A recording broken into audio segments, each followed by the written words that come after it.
ॐ कृष्णाय वासुदेवाय हरये परमात्मने प्रणतः क्लेशनाशाय गोविन्दाय नमो नमः। राधे राधे प्रियजन, आज हम लोग भगवद गीता के प्रथम अध्याय के 30वें श्लोक का अध्ययन करने चल रहे हैं। जैसा कि इसके पहले हम लोगों ने देखा, जब अर्जुन के कहने पर भगवान कृष्ण उसके रथ को दोनों दलों के बीच में ले जाते हैं, तो वहाँ पर उपस्थित अपने ही प्रियजनों को देखकर अर्जुन भयभीत हो जाता है और भयभीतता के कारण ही उसका शरीर कांपने लगता है और उसके हाथ से उसका धनुष गांडीव भी सरकने लगता है। अब आगे अर्जुन भगवान कृष्ण से क्या कहते हैं उसका हम लोग अध्ययन करेंगे। ना चा शक्नोम्य स्थातुं भ्रमतीव च मे मनः निमित्तानि च पश्यामि विपरीतानि केशव। अर्जुन भगवान कृष्ण से कहते हैं, मैं यहाँ अब और अधिक खड़ा रहने में असमर्थ हूँ। मैं अपने को भूल रहा हूँ और मेरा सिर चकरा रहा है। हे कृष्ण, मुझे तो केवल अमंगल के कारण दिख रहे हैं।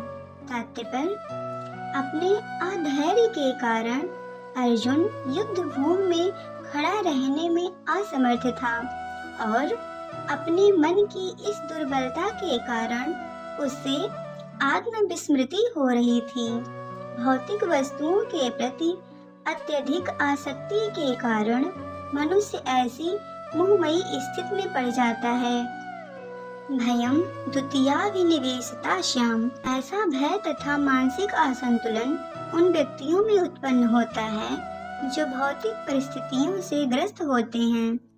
अर्जुन को युद्ध भूमि में केवल दुखदायी पराजय की प्रतीत हो रही थी। वह शत्रु पर विजय पाकर भी सुखी नहीं होगा। निमित्तानि विपरीतानि शब्द महत्वपूर्ण है। जब मनुष्य को अपनी आशाओं में केवल निराशा दिखती है तो वह सोचता है, मैं यहाँ क्यों हूँ। प्रत्येक प्राणी अपने में तथा अपने स्वार्थ में रुचि रखता है। किसी की भी परमात्मा में रुचि नहीं होती है। कृष्ण की इच्छा से अर्जुन अपने स्वार्थ के प्रति अज्ञान दिख रहा है। मनुष्य का वास्तविक स्वार्थ तो विष्णु या कृष्ण में निहित है। बद्ध जीव इसे भूल जाता है, इसीलिए उसे भौतिक कष्ट उठाने पड़ते हैं। अर्जुन ने सोचा कि उसकी विजय केवल उसके शोक का कारण बन सकती है। आगे अर्जुन श्री कृष्ण से कहते हैं, नाचा श्रेवो अनुपश्याम हत्वा स्वजनं महवे आकांक्षे विजयं कृष्ण नाचा राज्यं सुखानि च। अर्जुन कहते हैं, हे कृष्ण, इस युद्ध में अपने ही स्वजनों का वध करने से ना तो मुझे कोई अच्छाई दिखती है और ना मैं उससे किसी प्रकार की विजय, राज्य या सुख की इच्छा रखता हूँ। इसका तात्पर्य है, यह जाने बिना कि मनुष्य का स्वार्थ विष्णु या कृष्ण में है, सारे बद्ध जीव शारीरिक संबंधियों के प्रति यह सोचकर आकर्षित होते हैं कि वे ऐसी परिस्थितियों में प्रसन्न रहेंगे। ऐसी देहात्म बुद्धि के कारण वे भौतिक सुख के कारणों को भी भूल जाते हैं। अर्जुन तो क्षत्रिय का नैतिक धर्म भी भूल गया था। कहा जाता है कि दो प्रकार के मनुष्य परम शक्तिशाली तथा ज्वालायमान सूर्य मंडल में प्रवेश करने के योग्य होते हैं। ये हैं, एक तो क्षत्रिय जो कृष्ण की आज्ञा से युद्ध में मरता है तथा दूसरा सन्यासी जो आध्यात्मिक अनुशीलन में लगा रहता है। अर्जुन अपने शत्रुओं को भी मारने से विमुख हो रहा है। अपने संबंधियों की बात तो छोड़ दें, वह सोचता है कि स्वजनों को मारने से उसे जीवन में सुख नहीं मिल सकेगा, अतः वह लड़ने के लिए इच्छुक नहीं है। जिस प्रकार की भूख न लगने पर कोई भोजन बनाने को तैयार नहीं होता है, उसने तो वन जाने का निश्चय कर लिया है, जहाँ वह एकांत में निराशापूर्ण जीवन काट सके। किंतु क्षत्रिय होने के नाते उसे अपने जीवन निर्वाह के लिए राज्य चाहिए, क्योंकि क्षत्रिय कोई अन्य कार्य नहीं कर सकता। किंतु अर्जुन के पास राज्य कहाँ है?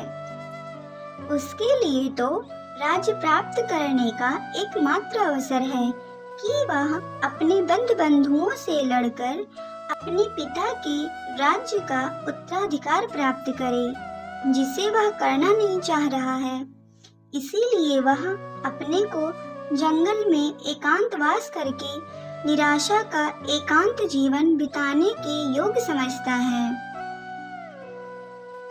आगे अर्जुन भगवान कृष्ण से कहते हैं, किम नो राजेन गोविंदा किम भोगर्जीवितेन वा ऐषामर्थे कंचितं नो राज्यं भोगा सुखीन च ताइमे अवस्थिता युद्धे प्राणं सत्वक्त धनानि च आचार्या पितरा पुत्रा अस्थितौ च पितामहा मतुला शशुरा पात्रा श्याला सम्बन्धिन तथा एतान् हन्तुम् इच्छामि हन्तो अपि मधुसूदना अत्रलोके राजस्य हेतो किं न मही कृते निहत्यं धृतराष्ट्रान् का प्रीति स जनार्दन।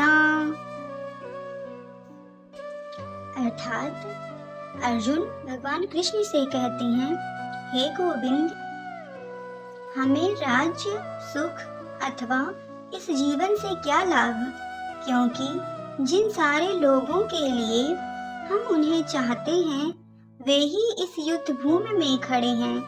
हे मधुसूदन, जब गुरुजन, पितृगण, पुत्रगण, पितामहा, मामा, ससुर, पौत्रगण, शाले तथा अन्य सारे संबंधी अपना अपना धन एवं प्राण देने के लिए तत्पर हैं और मेरे समक्ष खड़े हैं, तो फिर मैं इन सबको क्यों मारना चाहूँगा, भले ही वे मुझे क्यों ना मार डालें।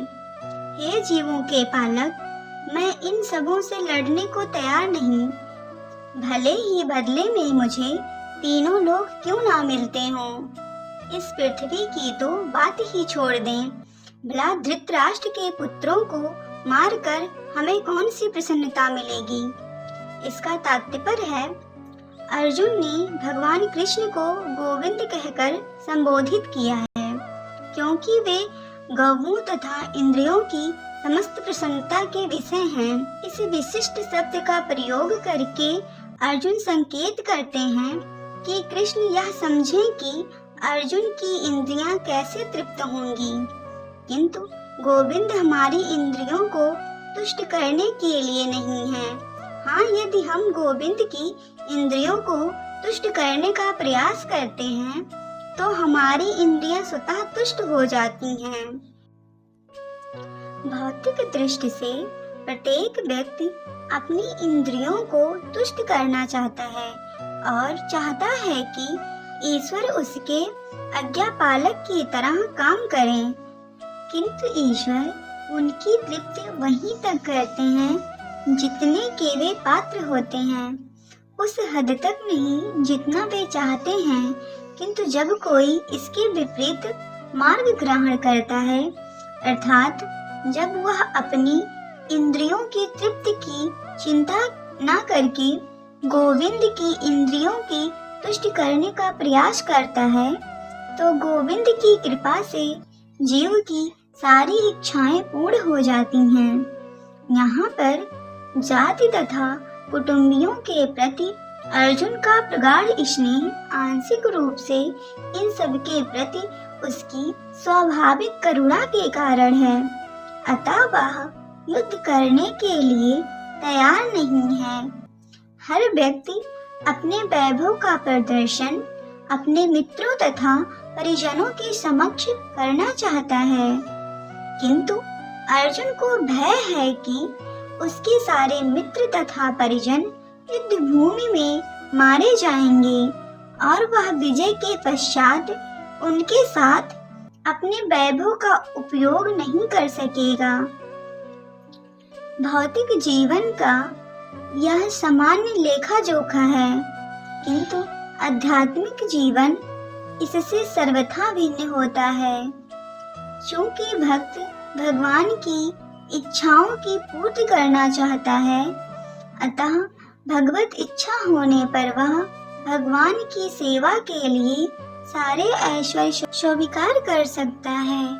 किंतु यदि भगवत इच्छा ना हो तो वह एक पैसा भी ग्रहण नहीं करता। अर्जुन अपने संबंधियों को मारना नहीं चाह रहा था, और यदि उनको मारने की आवश्यकता हो तो अर्जुन की इच्छा थी कि कृष्ण स्वयं उनका वध करें।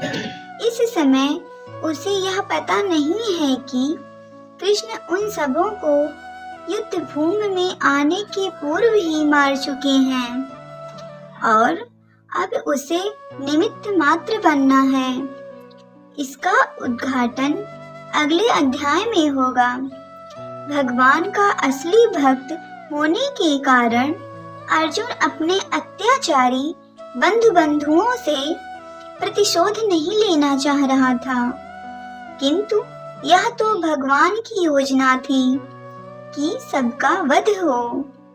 भगवत भक्त दुष्टों से प्रतिशोध नहीं लेना चाहते, किंतु भगवान दुष्टों द्वारा भक्त के उत्पीड़न को सहन नहीं कर पाते।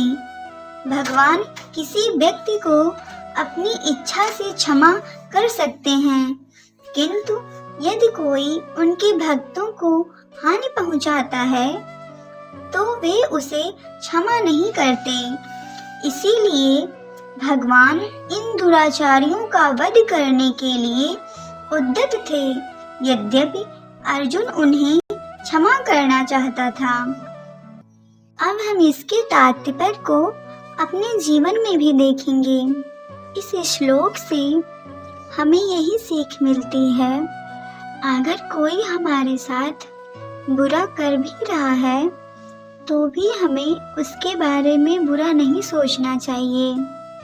कोई हमारे बारे में बुरा करता है तो हमें उसे क्षमा कर देना चाहिए, क्योंकि हम तो क्षमा कर देते हैं लेकिन भगवान उन्हें क्षमा नहीं करते हैं। हमें जो भी हमारे साथ हो रहा है उसे भगवान को समर्पित कर देना चाहिए, क्योंकि भगवान ही हमारे पालक हैं और वो जो करते हैं हम सबके अच्छे के लिए ही करते हैं। इसीलिए अगर कोई हमें दुख पहुंचा भी रहा है तो हमें भगवान से प्रार्थना करनी चाहिए कि हे ईश्वर, मैं तो इसका कुछ नहीं कर सकती, लेकिन हमें आपके ऊपर भरोसा है। आप जरूर देख रहे हैं और इसका निर्णय भी आप जरूर ही करेंगे। आज के लिए बस इतना ही। राधे राधे।